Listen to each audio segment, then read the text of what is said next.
Hi, we're in the second part. Please go check out the previous part to gauge your bearings. I'm trying really hard to explain something over here. I would not have even spoken about my sister. That's what you guys need to understand. If it was not for what she just tried to do here. You heard her. There's no way you didn't hear that. She was yelling and screaming, and I had to speak on top of my voice while she was using all different kinds of expletives, speaking to me like I'm the scum of the earth as usual. Mind you, guys, you know what?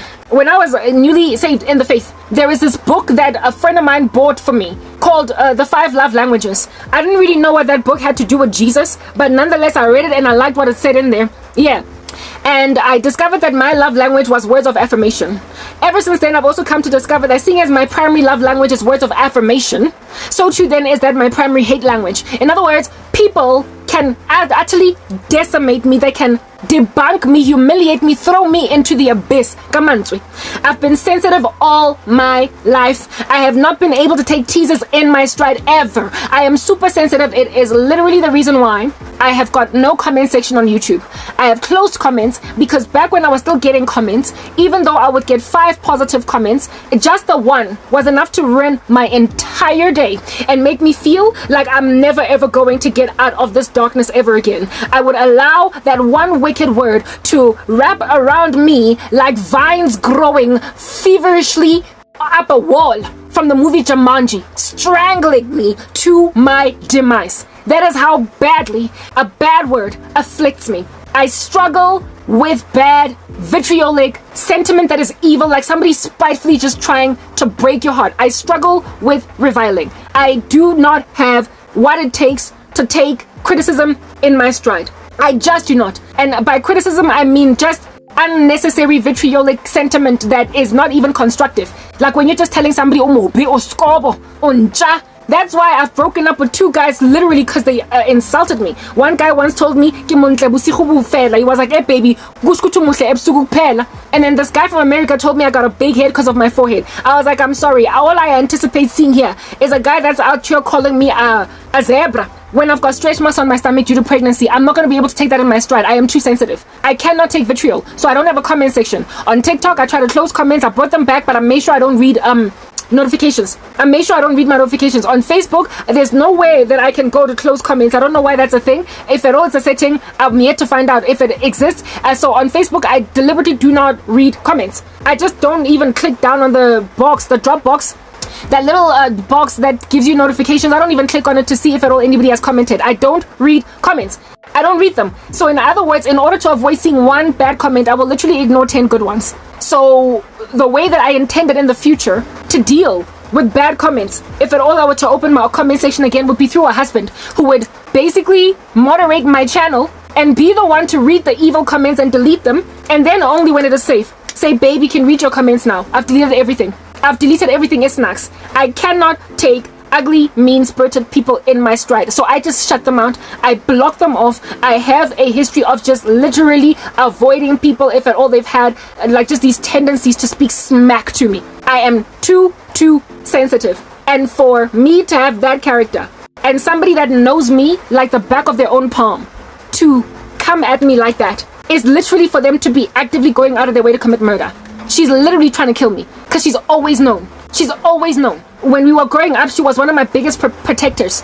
She has always known that I struggle with criticism, like just mean-spiritedness. But so that I'm mean with their words, it is enough to make me feel like just shrivel up in a corner and die. That's why I also left sales. I could not cold call because I hated the way that people kept on talking to me. I could not stand it. There are certain environments that I'm safer in and others that I'm not safe in. And an environment that is full of vitriol, being spoken to smack, can't deal, can't take it, cannot deal. So that's why that guy in America did not last long in my life.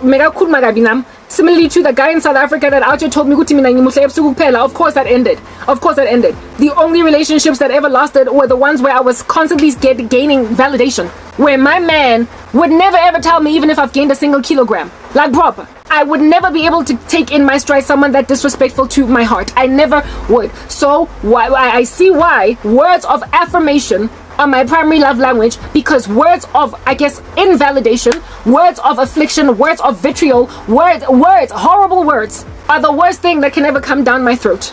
Terrible words can make me feel unloved. They can make me feel worthless, like something that's just as good as dead. And this woman knows that. She knows that. So for me to be constantly spoken to like I'm rubbish, I can't. I don't read bad emails. Whether or not it's a big, fat, chunky, lengthy one, I don't. And when people are yelling at me, speaking to me like I'm smack, I walk out. I take a jog around the neighborhood and I come back. And if they're still going at it again, I will literally endure myself through more bodily stress by jogging again. I do not listen to people talking smack. I walk out. I don't argue back. I don't fight back because I don't have the emotional capacity to take whatever they're saying to me in my stride. If I retaliate, if I respond, they will then say something else that's nasty and it's just going to add more pain to me. I am too sensitive. I do not argue. I don't argue with people. I walk out. As soon as somebody just keeps going and going at me and I don't respond, guys, I do not retaliate. It's just something, you know what? I think it's a gift actually to just walk away when people are arguing. I guess maybe that's one of the biggest reasons why I've never been in a physical fight. When a person starts speaking smack to me, I don't respond. And the reason I don't respond is because I cannot take what they say to me. I don't want to be in the climate of all that hate. I just walk away. And when I come back and they're still at it again, I walk away again. I will walk away for an eon until they have stopped speaking crap. Then only I'll be in that environment. So if I can't walk away from that ecosystem, my mom knows. Hakadile with me. I just get out. I walk out. Like there are days when my mom has literally trapped me in an environment to force me to listen to her. And the whole time I would just be like pacing up and down, frantically, anxiously shaking on the spot, trying to get out from here. Because I don't want to listen to you talk nonsense to me. I don't want to hear it. Because you're killing my spirit. You're crushing me. And I'm already going through a lot. She like, to just continue to speak while she's speaking to me. She's done that before, once or twice. My older sister, I know shame. I got spy. Hanataba. This woman would kill me and maybe regret it after I've died, but in the run-up to, she will have literally been pushing me over a cliff. Kankane, lankutwa kankan. And then she follows me around. Wang latella, muraho. She follows me. Do you understand? Follows me to wherever I go, including Mama Mukukung, including trying to break open my door, including trying to break open my window. And when she is in this frenzy that she is in right now, she also harasses my unfortunate cat. My cat is freaking scared of her. That's why she tried to get out of this environment now. In the rain, you know how cats hate rain? They hate water. And my cat wanted to go outside rather than be in here because she was freaked out by my sister. When I know my cat is very friendly. She is not one of those scary cats that's scared of everybody. She will go up to a neighbor and play with the neighbor. The way that I try to think. She's an easygoing cat that loves everybody. Everybody in the neighborhood is out here petting my cat. So you know that something is very severely wrong when my cat is actively avoiding someone. Ever since my sister moved here, my cat does not go in the house as much. I make food I put bowls of food in both in this room and also in the house, so that when I'm sleeping and I can't hear my cat meowing outside and she's hungry, she can go and eat in the house. I have noticed over the past 2 weeks that the bowl of food that I've put in the house for my cat is just full. It's full. It's not getting eaten. I thought that maybe my cat was passing a shade because it's old or whatever. So I replenished the food and it's still full to the brim. Why? Because my sister sits in the lounge near where it is that I put my cat's food. And my cat, when she sees her, she avoids her. My cat avoids my sister. The other day I opened the door. My cat was scratching at the door trying to go outside. And I opened the door. And my cat stood there. Like, you know how cats, when they're scared of something, they do that? My cat, as soon as she tried to go outside. And then she froze there. And I was like, why are you stopping? What are you looking at? Is it a rat? Is it a dog? What are you seeing? And when I opened the door a little bit more in the distance, my sister was standing outside. I was like, why is my cat scared of my sister? Why is my cat scared of my sister? The other day, I basically busted her, slapping or hitting very violently, drastically, afflicting my cat to get off. There is some night bed in my mom's bedroom that's got blankets on it that my cat every so often sleeps on. It's very cushy. My mom lets it stay there.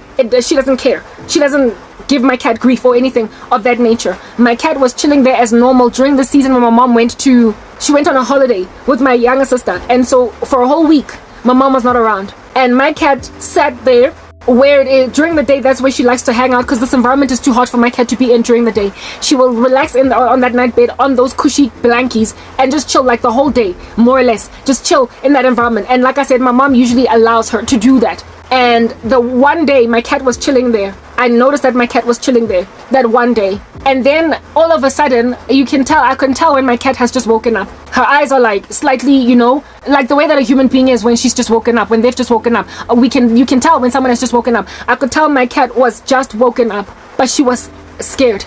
She was sleeping deeply on that night bed. And my sister was busy up and down and zooming like the flash in the house.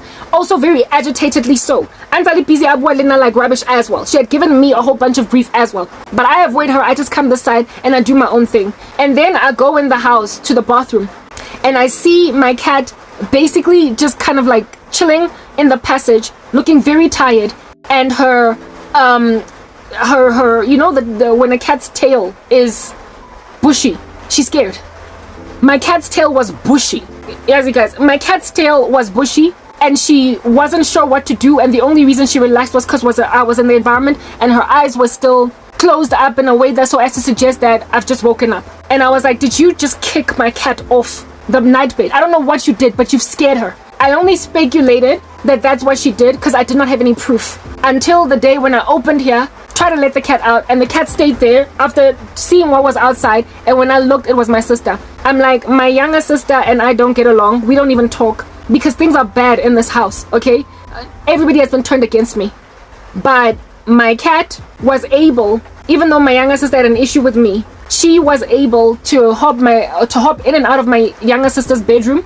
Sometimes even chill on the carpet, sit on the bed. And then my younger sister, if the cat wanted to go out, she would open the window and it would get out, etc. In other words, the cat was well treated. My cat was able to walk around in the presence of my younger sister. Whenever my younger sister was walking up and down, the cat was not acting obviously nervous in her grill. It just did whatever that it did in the presence of everybody in the house. My cat likes me the most, of course, and then my mom followed. Well, my younger sister, it was neutral with her. It's like she was just living in a house where there's a cat, and there was nothing at all that she was doing negatively against the cat. It's that basic, yeah. And whenever my younger sister was in the room, my cat would be able to go underneath the television stand, counter, whatever, and eat her food because that's where I put it, in the lounge. Not ever since my sister came. It was from at about 3 weeks ago, 2 to 3 weeks ago. I noticed that my cat's food is not even getting depleted because my cat literally avoids my older sister. She avoids her. My animal avoids her. My cat is so human friendly that if she is avoiding you, something severely wrong is up there. There's something wrong. There's something that my sister's doing to my cat.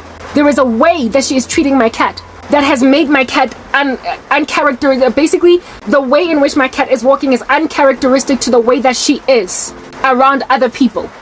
My cat is friendly to strangers. Like whenever my mom's friends come here, my sister's friends, my little sister's friends, whenever my uncles and whatnot come here, my cat is always all up and walking around on their legs, rubbing its body against their legs. My cat does not have any qualms with complete strangers. So if it's acting funny in your presence, there is something wrong. What are you doing to my cat? What are you doing to my cat? What under heaven are you doing to my cat? My cat used to be prepared every so often, certain nights in the week. She would sleep in the house. Now my cat is always this side. And my cat insists on bothering me and scratching at the window whenever she's hungry, even when I'm sleeping, despite the house being open, available for her to eat the food that I put out for her there. She comes here instead when she's hungry, all the time, in a way that she never used to. She had options. She would eat wherever the food was at. That was my cat. Now she avoids the food in the house. When you have caused so much pain in an environment after being around for just a month, 2 months, why in the world under heaven are you feeling like this thing that you're doing is sustainable? How under heaven is that okay? Ever since you came here, Karabo walks around the house with gadgets attached to her body, phones in her ear, singing at the top of her voice despite not being in the mood. My mom is cornered in her own house, and my little sister moved out while my cat avoids her. Literally, you have made everybody's life a living nightmare since you came here. My thing is, why is nobody waking up to observe that they have a problem when that's the case? Is it not inherently human to desire to do better? I don't think there is a single human being on earth that has got an addiction that does not secretly deep down inside want to conquer it. Nobody wants to be drunk 24 hours a day. And if you can't control it, at least admit that it's a problem and you want to get out. Nobody wants to be high 24 hours a day. And if you can't conquer your drug addiction, at least admit that you wish you could. Nobody wants to make everybody live on the corner of a roof.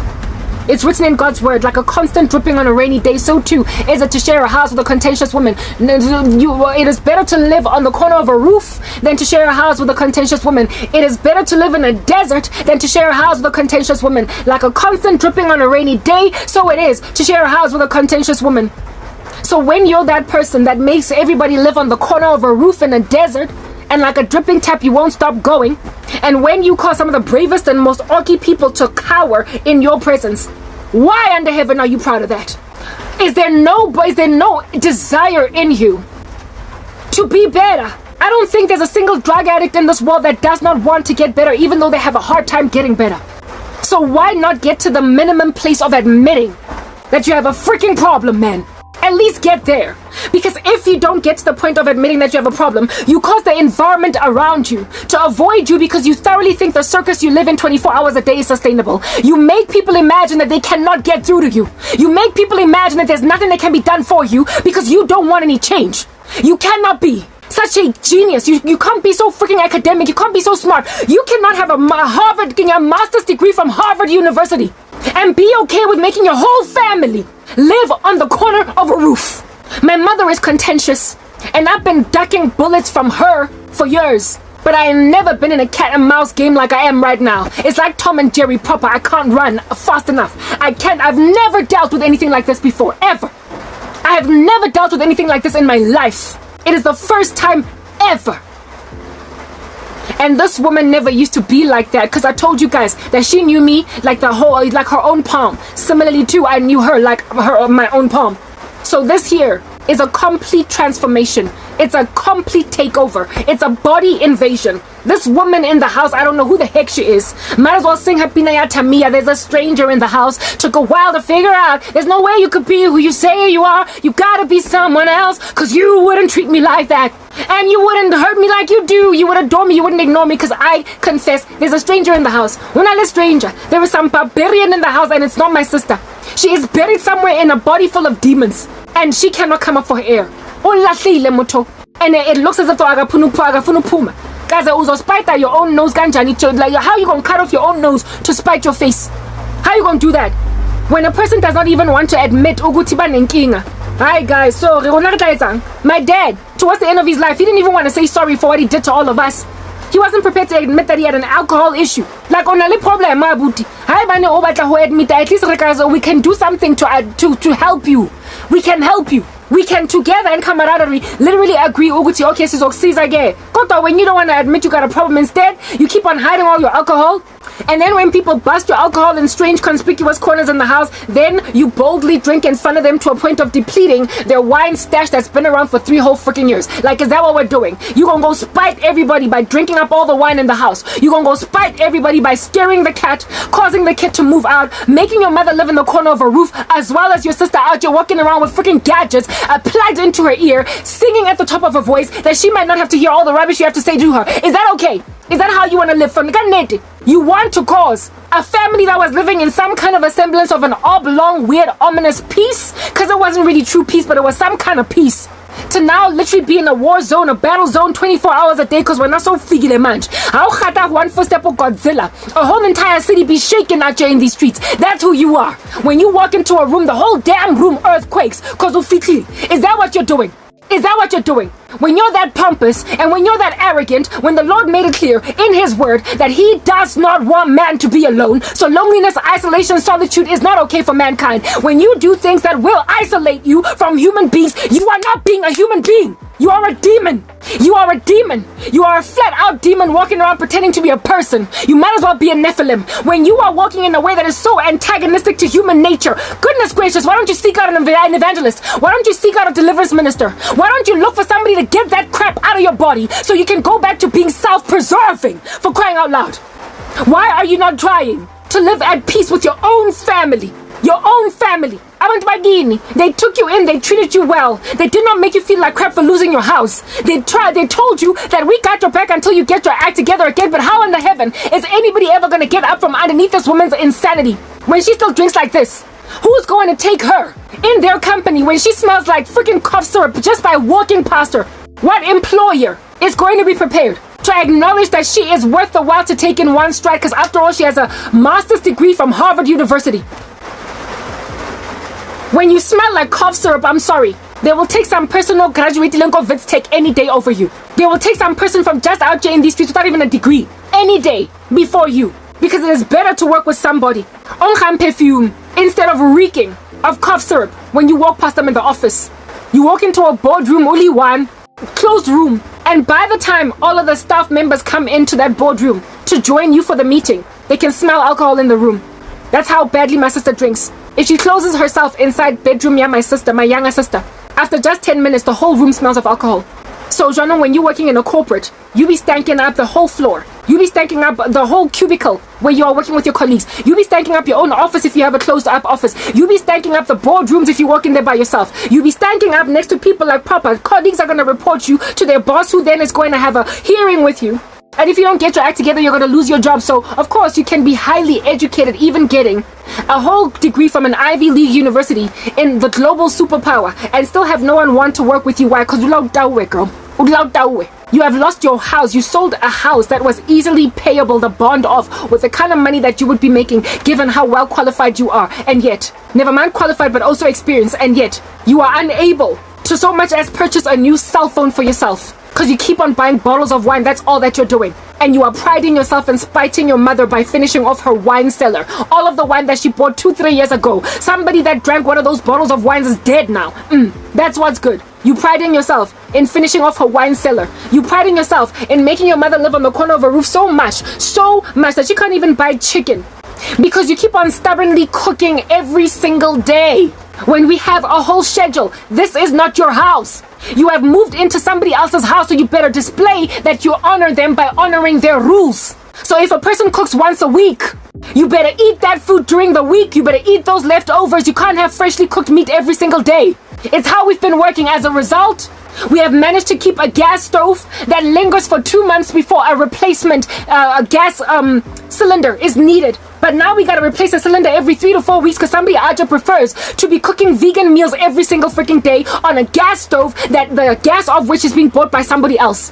When you keep on getting told, stop wiping the counter ya kitchen, the carrots and turmeric on it. Fatu could rather use paper towels, and you still fill the kitchen sink with turmeric stained vaslapas fatukus. I understand therefore why my mother took all the vaslapas, the fatukus of the house and hid them somewhere and only left 2 there. Like, I get it. Things that used to annoy me that my mom did because she was being spiteful, now she's not doing them because she's being spiteful. Now she's not doing them because she's being spiteful. Now she is doing them because it's just impractical to continue carrying on like this. Because now she wants to make freshly made vegan meals every day. Every single day. You want to cook a fresh girl. If you can buy a new gas cylinder every week, by all means, make your meals. And on top of that, if you can hire a daily domestic worker to wipe down the kitchen counters that you leave messy, by all means, do what you want to do. But given that you're unable to contribute as you used to be able to, given that you've lost much of your strength financially because of your situation, you better respect the rules of this house. There is a budget that we're running on. That's what's good. Top of that, there is a peace we've established. There is a way that we work. And you better teach yourself it. In the beginning, I tried, guys. I tried. My mom was out there yelling at her one Saturday, and I can't stand the sound of my mom's yelling because I've been hearing it for years.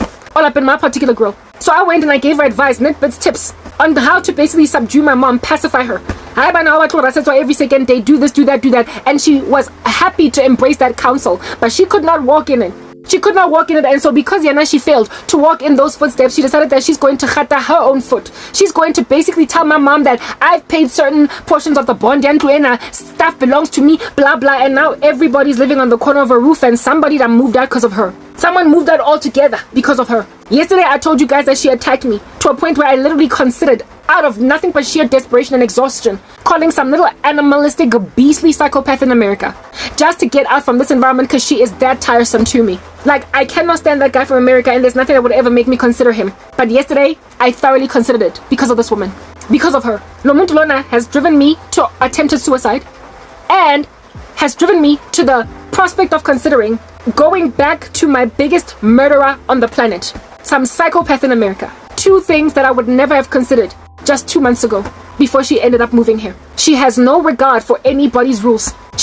Last week when my mom and my sister were gone, I would walk into the house and it would be smelling like cigarette. Like, yo, chick, come on. Like, come on. Even smokers don't smoke in their own houses. Even smokers go out in the garden. It's not that far. Goodness gracious, my next door neighbor smokes. The guy who lives opposite here. And the only reason I know is because I can smell it every time he's out here lighting up a cigarette. Why? Because he gets out of his house to smoke. He sits in his garden to smoke. He doesn't just light up a cigarette in his own house. How you gonna go smoke in your own mother's house? How you gonna go do that? Like, Papa, how you gonna go do that? It's not like you're disabled, so much so that unless somebody moves your body out of bed and literally rolls you outside and puts you on the garden lawn, that you can't move. You just need to take 1, 2, 3, 4, 5 footsteps and you're outside of the kitchen or out in the garden. Smoke there. Ain't nobody judging you for smoking. You're a whole grown woman. If you want to go and mess with your lungs, mess with your lungs. Nobody's going to come at you. Not me, not your mother. But goodness, do not smoke in the house. Twice during the season when my mom was on holiday, I walked into a house that reeked of cigarette because she had no regard for me. She would never do that with my mom, but she did it because of me. I'm like, wait again, girl. You are finished. Your dad didn't even smoke, at least not at the end of his life. But I don't care that you smoke. If anything, I would prefer that you only smoked and did not drink, because then you might still have a career. All your colleagues would have to deal with is your cigarette ashy smell, but they would not be dealing with cough syrup. But now, they're dealing with cough syrup and cigarettes. Like, ain't nobody out here trying to rip that cigarette out of your mouth. It's ideal that you should quit because it's unhealthy. But seriously, somebody should be ripping that alcohol off your mouth. Cigarettes don't make nobody drunk, but they certainly do. Alcohol make people drunk. Bottles of wine. Like, I literally, is there any addict that does not at least at a minimum want to quit? And do addicts not hate the fact that their families are so tired with them? Don't they hate that? Why not at least get to that basic minimum? I pity my sister, I feel sorry for her, but at the same time, the way that she so afflicts me, I gotta flee from her. There's nothing that can be done for this woman because she's tried it all. He rehab. The only solution is Jesus, and she wants nothing to do with him. The only way out of the thing that she is in, her whole character buried the original person that she used to be deep inside a demonically possessed body. The only one that can set her free from those chains is Christ. It is written in his word that the Spirit of the Lord is upon me to set liberty to the captives. To set liberty to the captives. The Lord has come to set the captives free. She is captive in a body full of zombies, in a body full of deadbeat demons, and she does not want to be set free. I have told her multiple times, you are demon possessed, you need deliverance. And all she could do was go back to the drawing board and bewitch the living daylights out of me. If you've tried everything, if you've tried rehab, maybe hypnotic therapy, I don't know. If you've tried it all, and now you've lost the house, and now you've made your family members live in the corner of their house, you've caused one of them to move out, you've made a cat all damn scared of you, when that's a thing, you ought at least give it a freaking shot, like proper. You ought at that stage try to give Christ a shot, because you've tried everything else. Why are you not trying to give Jesus a shot? Why does Ma's fridge smell like champagne, for crying out loud? Why does the refrigerator smell of champagne or wine or some kind of like citrusy, like, what is this? Like alcohol. Why? People that don't drink, we gotta deal with a fridge that stinks of alcohol. My mom and I don't get along, but now we are. Talk about bringing people together. She has so frustrated all of us that my mother and I have literally, our relationship is improving because my sister is so harsh towards us. Misery loves company, and so the misery that my mom and I are in has kept us company. The other day when my sister started rapping on in my ear, speaking to me like I am trash, I literally went in my mother's bedroom and I sat down on her bed while she was watching TV. I have not sat down at the corner of my mother's bed for years, because we just don't get along.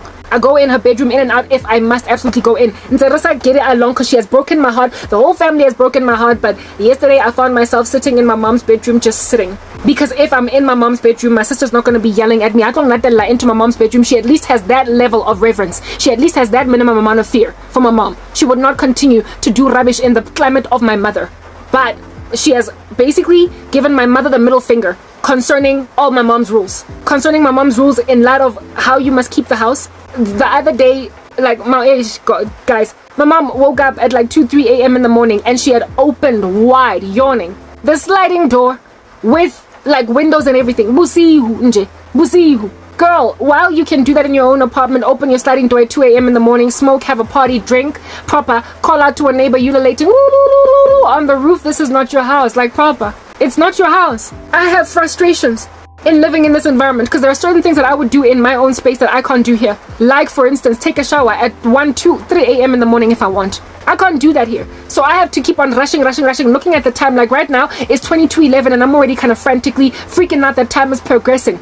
By 10 p.m. It's 11 minutes past 10. So I'm scared right now. When my mom was not here, during that week when she had gone on holiday or whatever, I was showering at like 1, 2 a.m. in the morning. Because it's just what I would absolutely do in my own apartment, because I prefer to take a nice hot shower at the end of a hard working day, and seeing as I finish my days literally in the wee hours of the morning, I shower then. That's what I would do. That's a weird little schedule for a lot of people, but for a person that is an independent, paying their own bond, their own rent, their own way, what a goodness, you get to shower even at like 4:25 in the morning. You get to shower at 2 in the morning. You get to shower at 3 p.m. You get to do what you want. You get to play the television insofar as you're not messing with the neighbor's noise, with the neighbor's hearing at whatever like level. You get to watch television well into the night. You get to do whatever you want insofar as you've established your independence. You lost your house. It's unfortunate. Then again, you lost it because why now to a point where you can't keep a job. That's a problem. You keep on stanking up the offices that you work in until you have to either get fired or quit your job. You're a drunk. That's why you lost your house. But we're gonna have your back. We're gonna support you until you get your act back together again, and then buy an even better house. Because for a person as skilled and qualified as you, there's no way you won't get a better house. But at this rate, literally your career is gone, all of it. There is no way that this woman is going to get back her life, ever. She's in a better position than me because of all of her skills and qualifications and networks, all the people that she has in her life. She can get a very well, high-paying, lucrative job tomorrow in any country. She's worked all across this planet, for crying out loud. But for as long as she keeps on rocking up at interviews reeking like cough syrup, for as long as she keeps on rocking up on her first day on the job smelling like cough syrup, for as long as she keeps on rocking up in her second week on the job reeking like cough syrup in the office, there's no way she's going to keep a job. No way. The first few days of her living here, there was no smell of alcohol. The chick was sober. If you can stay sober for 4 days, you can stay sober for 4 months. You can stay sober for 4 years. Why are you not dragging that 4 days to 5 and then 6 and then 7? Why are you not thinking at the top of your mind that this year is going to make you poor for the rest of your days? Now she is barely kept busy. That's why she's all up in my grill giving me so much grief over what I do. I have a schedule, a roster, something that I walk in, that I might not wallow in depression until I'm dying, until I'm dead, until I'm sick with despair, emptiness, hollowness, and ash. I have established a routine that works, but it's not making me money. I'm shadow banned. My life sucks. My sister is sitting around, not doing much every single day. She does not have a job, and she does not have anybody that trusts her. And so she is drinking her worries away. Are you freaking serious? You are drinking your sorrows away. You're drinking the fact that you're sitting on a Harvard master's degree with no employment. Honey, you are literally shoving yourself in the worst place of hell that you can possibly shove yourself in. Permanent unemployment, despite being one of the most skilled and most professional and most academic individuals in the whole of freaking South Africa. You are making sure you cannot get a job. Me, Nanklezi Lana, with a big fat chunky yawning gap in my CV, with people ignoring me because I'm a taboo Christian. You, on the other hand, are nice and pagan. You are nice and worldly. You are nice and embraced by this planet that's falling apart all over the show, meaning that it should not be very hard for you to get embraced based on your mental ideology, your whole political ideals as to what under heaven makes sense, with you waving a pro-Palestinian flag in the sky. Trust me, South Africa corporate will take you any day now. But like, ain't nobody out here, whether or not your ideology is ideal, whether or not you're pro-LGBTQIA+++, pro like freaking like late term, like final stage last trimester abortion, whether you are pro Hamas, whether you are pro, it doesn't matter, sister girl. You can be all of those nasty dingy things that the earth loves. You can be pro do what thy wilt, for that is the whole of the law, but you have got to be sober in so being that thing. Ain't nobody out there trying to take a pro-LGBTQIA++++ advocate that is a drug addict. Because that is not going to work in any corporate. Ain't nobody out there trying to take somebody into diversity, equity, and inclusion that is a drunk from here to Timbuktu. Nobody cares that you like Hamas and that you don't want the United States to uproot UNRWA because you are pro-Palestinian refugee, like lifetime refugee, generational refugee, seeing as you're that person that is out here walking in deadbeat politics. It don't matter. We'll love you. But please just don't be a drunk. Like, ain't nobody on the planet out there happy to deal with a drunk. Nobody. I promise you. Not even a whole coven of cult members into decimating the entire planet using seances, will be content with you always missing meetings because you're always drunk. You gotta be sober to do certain things, including evil stuff. If you're gonna be pro-choice and help women have late-stage abortions, you gotta be respectable enough at least by not being a drunk. So with the thing that you are at present, there is nowhere on earth that you're gonna go except basically to the end of yourself, finally in a casket, and when you die, people will breathe a sigh of relief because you were a burden. Just like my dad. When he passed away, everybody was like, "Hey, it was time." Wuning. My dad lived so long for someone so freaking burdensome to society that by the time he died, it was literally good riddance. Who wants that for themselves? Who? I don't know why this woman is not waking up to realize that this here is not sustainable. She is still young. She's only older than me by 2 years. She can still re-energize her career. She is highly educated with a lot of connections. She still has friends that are prepared to talk to her. Like whenever she's with people on the phone, I wonder, how boring, how boring, she's always drinking. If there are people that are still out there entertaining conversation with you in a way that your family is exhausted with having conversations with you, you must understand that means you still have an opportunity to ask a favor from a friend and a mother from another brother. You can still do that which Karabo can't. I ain't got no connections. Don't nobody want to listen to me, especially considering I'm pro-life, especially considering I'm pro-Israel, especially considering I am a Christian, especially considering I'm anti-LGBTQIA++ agenda, especially considering I am a biblical Christian in a world that hates Jesus. I am that dogmatic buffoon that don't nobody like, everybody kicking me down the road like a can of bricks, and for those reasons, I ain't going nowhere. And yet people would take me in their stride any day over you, despite their ideologies. Look at how my mom now likes me better than her. That's a surprise. It's a miracle. And the only reason my mom now likes me better than she likes my sisters is because I'm not out here always staggering about, spiting her, throwing the middle finger all up in her grill, telling her I'm gonna do what I wilt, for this is the whole of my law. I'm gonna do whatever I want to do. When you're all that disrespectful because you're always that drunk, understand you're going to lose people even though they really could do with your flag that you're waving in the sky that is pro-LGBTQ. You must understand, nobody wants a drunk. Absolutely nobody. So why is she carrying on like this? I don't get it. But then again, I do. Defeatism. The devil makes people defeatist. He steals, kills, and destroys. He makes people prepared to spite other people at their own expense. My sister will be sitting out here at the age of 45, at the age of 50, having lost everything. Absolutely everything, because she tried to spite my mom by drinking all her alcohol, tried to spite my mom by cooking every single damn day, even though that's not what my mom does. She tried to spite my mother by making my mother realize that, hey,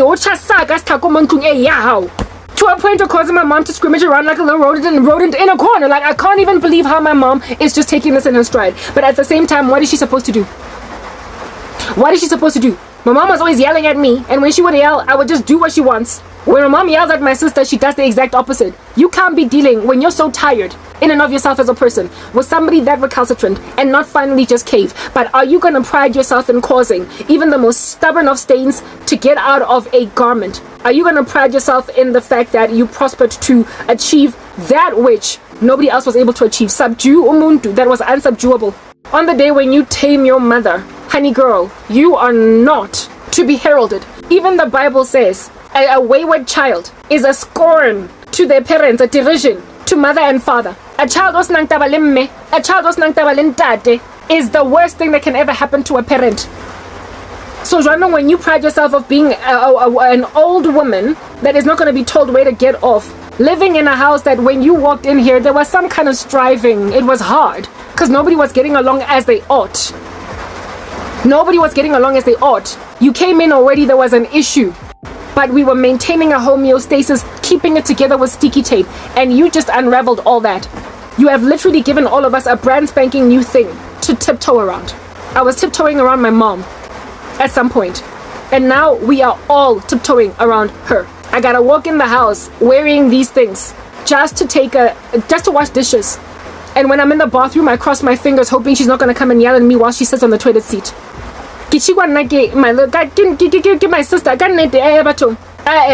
I get there's only one person out here in these streets, it's my mom, and I should not be getting yelled at. But like, it's the only thing that I'm prepared to take in my stride.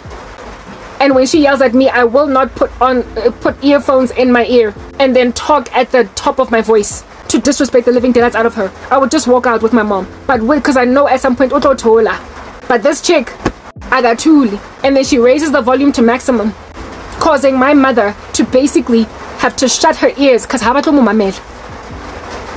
you gonna make everybody live on the corner of a roof like that? Like this level of disruption of my peace of my life. I did not have this as a problem, guys, before. My older sister, my younger sister never used to try and rip the door from the lock. Neither did my mom. This chick, like one day she's the whole thing, it's a Wendy house. It's sensitive. It's made of wood. If you yank on it hard enough, it will ultimately break. And like I said, when it does finally break, on the day when you do finally cause this little shack of mine to fall to the ground like London Bridge, guess who's going to need to replace it? The very person in whose house you are drinking all of her wine. You are literally messing with your own family. And so just like Cain, in the story of Cain and Abel, God Almighty will see the blood of your brother on the floor crying out to him and say, where's my servant? You will then say, am I my father's keeper? Am I my brother's keeper? The Lord will then say, get out. Literally, get out. Your brother's blood is crying out to me. And all you can tell me is, am I my brother's keeper? Cain was cast out of his own land, even away from his own parents. Cain, at the end of his life, had lost his brother, of course, by killing him, his mother, and his father. And he, of course, never got to meet Seth. That's what happens when you are that stubborn buffoon in a family that causes everybody to live on the corner of a roof. You will never see your younger sister ever again. You will never see both your younger sisters, the youngest one, the middle one, and your mother will also be hatful and done with you. Like proper. The Lord will drive you out from among your own people, and you will wish that you had respected the rules of a person in whose house you were living for a season, because like everybody else in this ecosystem, you had a need. And so when you're freaking needy, you ain't got no business being disrespectful to those who are supplying your needs. When you are eating more than you were eating at your own house. When, goodness gracious, when she was living Kontlunya High, because of struggling with money, because she kept on messing with her careers. She blown my fridge that was sitting in Naturina gathering dust, and I gave it to her easily because anything for fam, anything for you. Mutukimo, because now it's also in storage, and she's out here disrespecting the living daylights out of my mom's fridge now, filling it with wine, making it stink like a brewery. What is happening? That is a person that is completely gone. And when I started talking about this message, I said, back in the days of Jesus Christ, he cast out demons. But like it was rare for a person to rock up so demon-possessed that they would be like, what do you want with us, son of man? What do you want with us, son of man? That's what's good. It's raining. Nothing would make that woman hear me speaking back here unless she was outside smoking a cigarette. When you go inside the house, you will stop hearing my voice. So because she was outside smoking, she hears me singing and then decides to yell at me, telling me to get loud. I have sung I don't know how many times back here with my mom in the house, and ain't nobody ever complained. My mom doesn't like my ministry. Nobody likes the work I do for Jesus. But I've never ever been told garasa.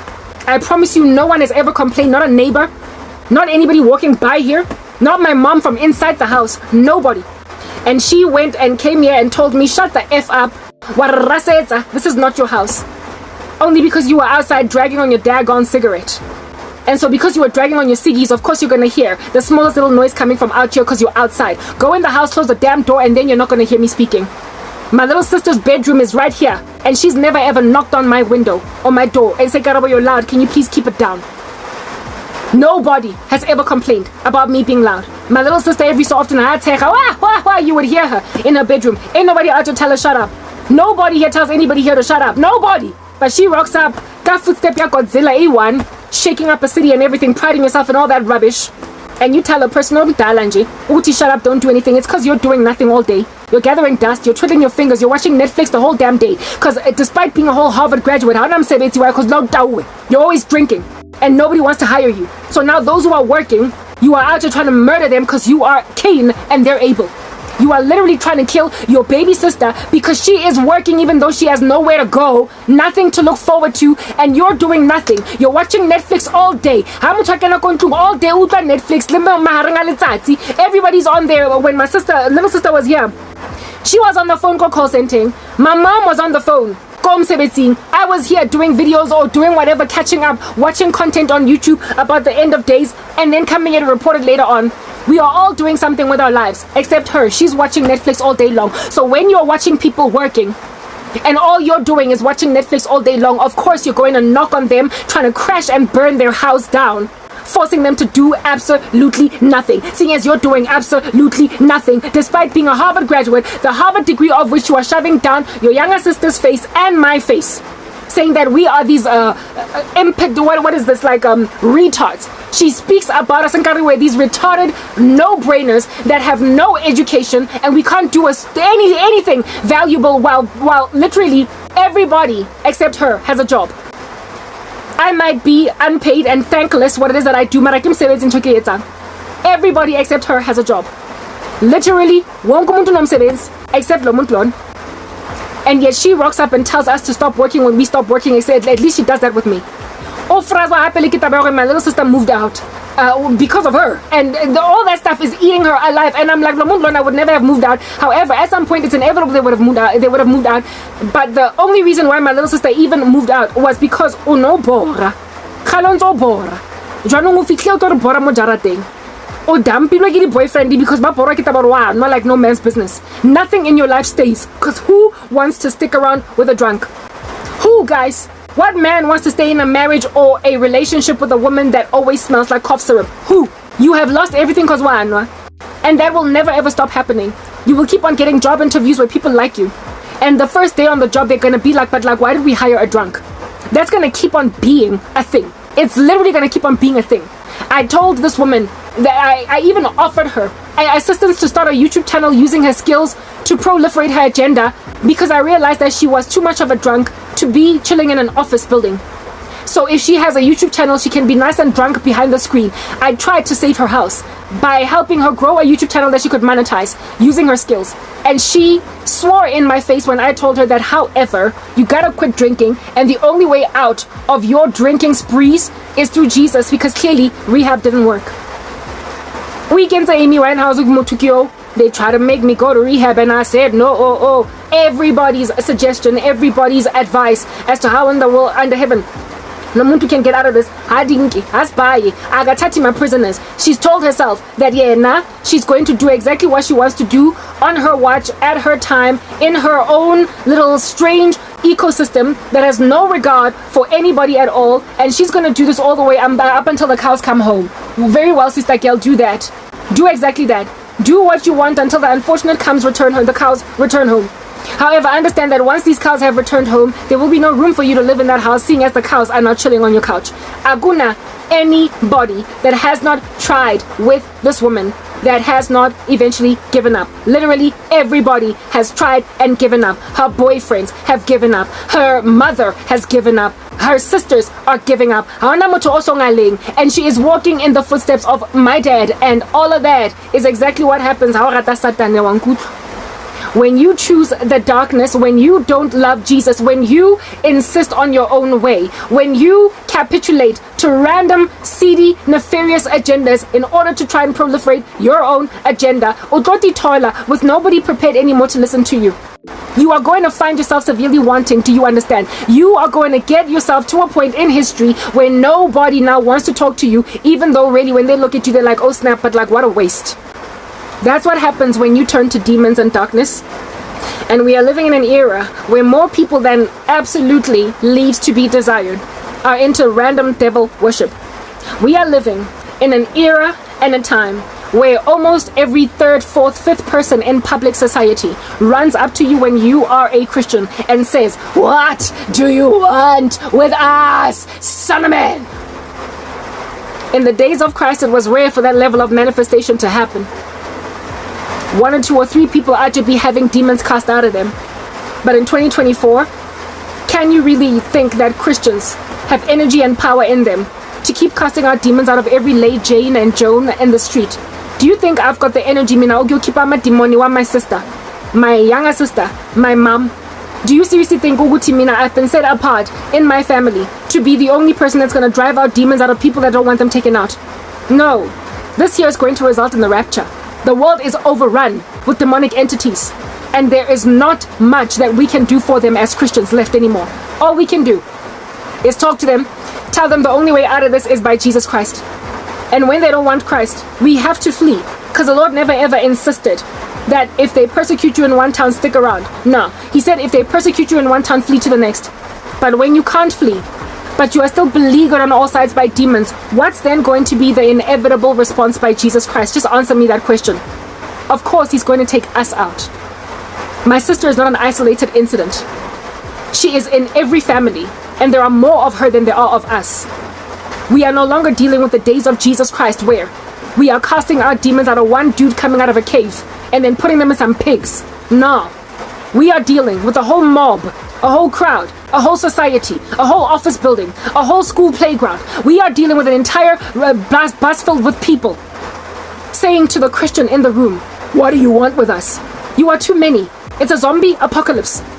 The only way out for my sister is to see that Christ is Lord, and that is not going to happen before the tribulation. A wicked and a perverse generation seeks after a sign. Lo muntu is self-destructive. She is sending herself to hellfire, hitting the ground, running fast and furious. Agazingeni ndaba zojesu. Top of that, she's so spiteful and so arrogant and so anti-preservationist to her that she has made her whole family live on the corner of a roof. She's made my mom, me, and I live on the corner of a roof and caused my younger sister to move out, and she's caused my cat to be scared of her. And she's priding herself in all of that Godzilla disposition. Walking in a city, gah, one footstep, second footstep, gah, everybody scared. Everybody scared. Everybody is tiptoeing around this one meager soul that moved in here just 2 months ago. When we have been living somewhat in some kind of a semblance of peace for years. Even with my persecution. Wafiga Godzilla, and the whole earth shook. What is going to rescue that woman for Christ, if at all? There's got to be a supernatural reaping, and never mind that. There's not enough of me to go around. There aren't enough Christians to cast out all the demons out of everyone practicing occult magic. There aren't enough Christians to cast out all the demons everybody that is a drug addict and alcoholic has in them. There aren't enough of us to convince you to choose Jesus. Top of that, you think we're foolish, we're dumb. The things of God are foolishness to the man who is perishing. You think we are wasting time. We think we are wasting our lives with Jesus. You call us dogmatic and bigoted. You cannot stand our message. We keep on giving you the gospel, but the world keeps on getting worse and worse. Look at the weather disasters in the world. It's because creation is groaning to see the sons of God revealed. All over the news is splattered. All of this increasing Christian persecution across the world. All over the news is splattered. All of this indiscretion all over the world. All over Netflix is splattered. All of this random satanic nefarious suggestion down our throats when we have not signed up for it. Even a PG-13 show be out here trying to proliferate a woke agenda. There's nowhere we can run. Literally, like my mother, my sister has cornered somebody that is under normal circumstances, quite the butch one that's always the person that's always bullying everyone into shape. Coward. That's how bad the world is getting. So my mother is the typology of Christians. Somebody that usually is able to stand firm on her ground, on her feet. Uyazi, ukuzikhulumela, always able to give an answer for the hope that they have. That's what Christians are. And when then we are cowering in corners, when we're out here walking around with paraphernalia around our ears, so we don't have to listen to vitriol, despite the fact that the person is aware that that is her hate language, never mind love language. You are literally driving your sister to suicide. And I'm able. And if I'm going to survive suicide at the hands of my sister, you need to understand, if I'm going to survive that murder by suicide, I gotta walk around the house like sitting with this in my ear. Busy keeping our girls when I have fun while I'm washing dishes. I have got to walk around wearing a hazmat suit. We cannot live on a planet that is ours. It's written in God's word that the meek shall inherit the earth and delight themselves in abundant peace. It's our earth. It's ours. This is our planet. And so if at all you're going to take it over with all of this infiltration of all this disgusting nonsense all over the show, God is then going to take us out. We cannot be walking these streets in hazmat suits as Christians. We cannot be walking these streets in some kind of a protective gear. We cannot stay like Shadrach, Meshach, and Abednego in a fire indefinitely without being taken out. We will finally faint. We will pass away. So when you have rejected Jesus at the height of your insanity, that is when God will then extract his saints out of the room, because you cannot stand us. Top of that, you keep on ramping up wickedness at a height that can nobody understand. She's gone. I get to begin yet on tang nyoko AI jilling. Whatever it is that is the drainage in her body, the blockage in her body, preventing drainage. Whatever is the chock-a-block ngaphakathi kwakhe yamadimoni ayizophuma lento le akazingeni. She's holding on wankutwa ulahleketswe ke everything. She has nothing to lose, and so for those reasons she's going to literally take the food out of everybody's hands. O tlo tsaya dijo mo rampa ya mme, dijo mo rampa ya ngwana monyane, my little sister and mine. O re tsayela khotso kaofela because she's telling herself for yena ke Godzilla. She's gonna walk up and down these streets and shake a whole city. All of us, she's going to go and bully a woman that is singing in the middle of a rainy day, so therefore nobody in the house can hear. She's going to go and bully that person.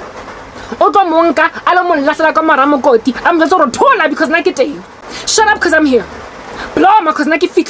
I've arrived, so you are not going to continue with this nonsense. Oh man, exactly. Who are you to tell me what to do and what not to do? If your mother, who is the owner of this property, does not tell me to shut up every day, you don't get to. But my mom is cowering. She can see that my mother is doing nothing, and so she imagines that like freaking Godzilla, she can come and shake up this town and cause me to cower, when that is the life that a Christian is living. We ain't got no business being here no more. The Lord is going to take us home. Because you keep on manifesting all up in our grill. They keep on hopping on us everywhere we go. They bounce on us in offices. They pounce on us in schools. They pounce on us in public broad daylight. They pounce on us in traffic. They pounce on us at the mall. They pounce on us in the restaurant. There is nowhere where they don't attack us. There is no room left for us to breathe air anymore. You've extracted it out of the earth. You've taken away your own peace and your own joy. And you've made your own family members live on the corner of a freaking roof. You've made the planet uninhabitable. And so deal with your devil that you have invited merrily to your parties when we've told you avoid. Flee. We've done everything in our power to try and help you along, and now you're exhausting us. Because you won't stop manifesting your daggone demons. Nobody sent you to go drink alcohol. Nobody sent you to go smoke all the cigarettes of South Africa. Nobody sent you to go and snuff all the lines of cocaine of South Africa. Nobody sent you to the darkness you ended up enveloping yourself in until you could not stand the brightness of somebody gifted in your environment that is not filthy, that has not muddied their garments, but that today does not have money to do for herself what she needs to do. If this woman is going to keep on telling me that I can't pay no bills, I'm going to get to a point where I burst a bubble. I'm going to pop, do you understand? And the Lord has no interest that I should pop. Jesus has no desire that I should finally be finished off by ledawa. Do you understand? The Lord does not want any of that happening in my life. So fast and furious, prior to the Lord God Almighty handing me over to all that demon possession, He will take us out. I had a dream where I was helping people escape an alien invasion. I was helping people get up out from under an alien invasion. That's what I dreamt. What I'm trying to explain to you guys is that something is about to happen that's going to warrant the need to protect people from an alleged alien invasion. I was like a marksman, like an outsurance points man, showing people where to go to avoid being bombarded by aliens that also were into killing some people. Of course, that was the tribulation, with people being given little manuals on how to survive an alien invasion and how to act in the presence of aliens. In that dream, I literally was like a museum instructor, showing people how to act in the presence of an alien to save your life. In other words, so that the alien doesn't kill you, this is how you must act. Because there were that many sightings all over society. It was a daily occurrence for people to see aliens. And there were literally instructors, trainers, people that were whose jobs was to teach people how to survive an alien sighting. What to do to minimize the likelihood that you will end up getting killed by an alien. And I was an instructor of that nature. It was my job to help people survive an alien attack. That life is only feasible and possible in a time called the tribulation. It's written in Luke 21 that people are going to be scared of the things which are coming on the earth. Men's hearts are going to fail them for fear of the things which are coming on the earth. When you're always citing aliens until there are people whose jobs it is to help you survive an alien encounter, you know it's the tribulation. In that dream, I was somebody that had that job. It wasn't me. It was someone else. It was the life of human beings after the rapture. Literally. The life of people after the rapture. We're going home. My sister Elinyona. Spinning on the spot. Family fed. And then bobo, the trumpet blast. Then we're gonna go home. I told you guys that in the run-up to the rapture, the Lord showed me that there would be a severe attempt at my life with suicide. My sister is just a vessel of that nature. God keeps on calling her Cain because she's trying to kill her brother Abel. She's trying to kill his brother Abel. She is trying to kill her sister Karabo. She's Cain. This morning when she walked into the kitchen, God was like, Cain, Cain, Cain, Cain, Cain. In my ear, I heard a word of knowledge. He was warning me that if you are not careful, if you don't walk in a way so as to shield your body from suicide, your sister is going to kill you by suggestion. She's going to by attrition pressure you until you die. There was a day when I was working out here, and she sat on the step outside my kitchen, smoking a cigarette, and busy rubbish while I was exercising. While I was working out. It's one of the biggest reasons why I've stopped working out, because I just don't want to be anywhere near her where she can talk to me. When I'm exercising, I can't wear these things because I have to listen to my music.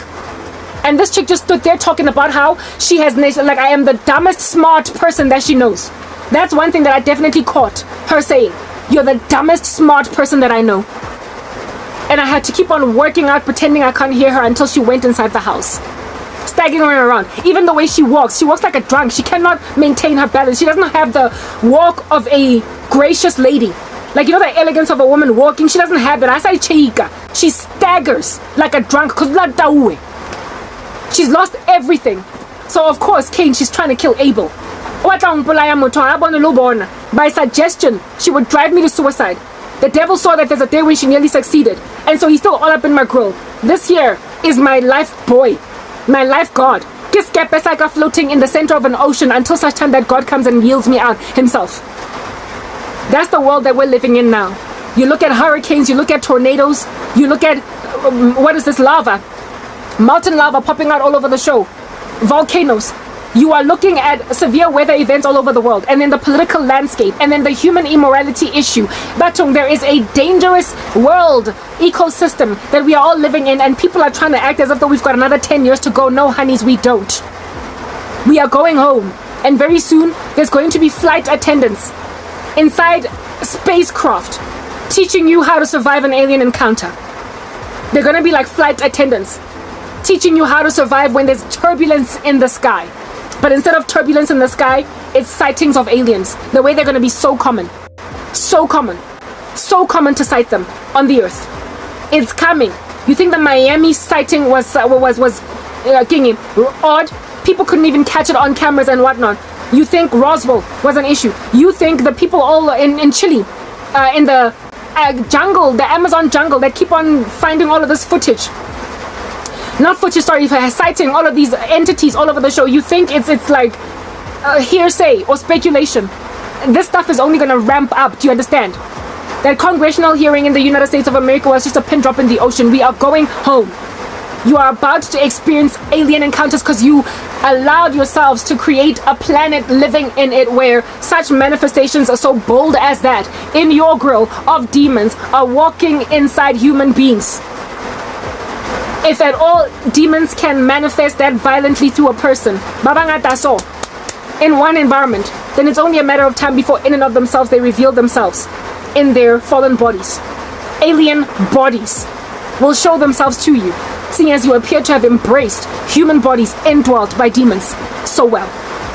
That's all that's happening. I did not intend to talk about my sister. I was going to talk about something along these very lines, but she just gave me a nice little example to run with.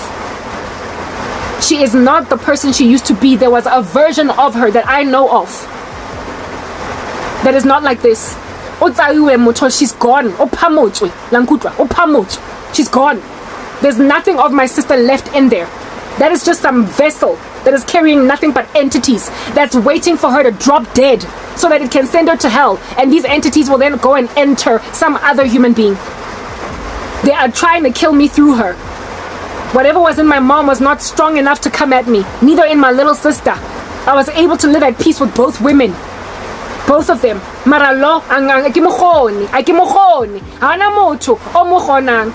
the demon activity in your cities, in your countries. That's how bad it is. And you think, Uti, I'm the one here that's unfortunate. All the best, guys. I have tried to think that I've got a future. I've tried to think that my sister's like Penina and I'm Hannah. I have tried to think that tomorrow, like Sarah, I'm gonna have a baby at 45. I have literally tried to imagine that this somehow is going to get fixed. But with everything else going on around the world alongside this level of dangerous insanity on the part of a crazy woman trying to break down my door just to tell me to shut the heck up. Honey, nothing is coming except the rapture. It's that basic. Nothing else. Absolutely nothing else is coming but the second coming of Jesus Christ. The tribulation. We are going to enter into Jacob's trouble. There is nothing else coming but that. It's literally that basic. And when it happens, my prayer is that you will have heeded what I said so you can repent. I said in my first part that the earth is about to be extinct of Christians. We are like dinosaurs that are endangered and we're about to be extinct. There will come a time very shortly after the rapture when there isn't even a single Christian on the earth. It is your prerogative now to rebuild the church from that point. You gotta now get some new people born again, seeing as you ignored the born again ones prior to them leaving and going back home. You have got to take this work that I'm doing and run with it, Lankutla, because right now, you know you need help and yet you don't want to get it. You know you need deliverance and yet you don't want to get it. Ain't nobody want to live like my sister. Ain't nobody in these streets want to be this kind of a snare in anybody's life. Nobody wants to be the thing that everybody avoids when you walk into a room. And so if at all you are unlovable and you are acting like a beastly demon, Godzilla, out just shaking an entire city and a town, when you walk in it, honey, you are in dire need of deliverance because you're not walking like a human being. People desire affection. They desire to be loved. They inherently want to be embraced. They want to be accepted. And they also want to be respected. So when everybody is tiptoeing around you because you're a freaking tyrant that walked into a house 2 months ago and now everybody is tiptoeing around you, you are demon possessed when you don't want healing from that. I'm signing out in Christ's name, Kren K. Bye-bye.